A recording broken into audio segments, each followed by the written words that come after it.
On guys, Chinedu here. In this video, I'm going to show you how to share a funnel in ClickFunnels.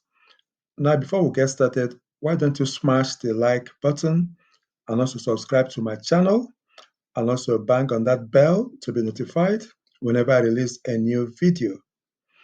Now, there is also a link in the description to a free 14-day trial of ClickFunnels, which you can use to start building funnels and also sharing them with other people. So let's get started. Now, we'll get into ClickFunnels. That's the website. You log in through the member area at the top, and that brings you to the ClickFunnels dashboard. You go up there to ClickFunnels at the top and click on Funnels. That brings up your list of funnels. I'm just going to use the first one as an example. We open that funnel, and it brings you to the back end of your funnel.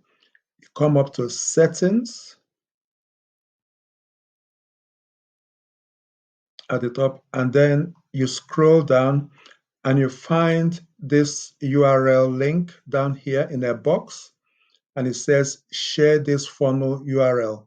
So this is the link you will copy and share with people. So a very useful feature. You can build your funnel and then share that link with anyone. So when someone clicks on that link, this funnel here will download into their ClickFunnels account. If they don't have a ClickFunnels account, they'll be prompted to open one to download the funnel. So it's very easy and simple to do, and it's a very great feature of ClickFunnels. Now, thank you for watching this video. Remember to smash that like button and also subscribe to my channel, and also click on the link in the description to get a 14-day free trial of ClickFunnels. Thank you once again, and I'll see you in the next video.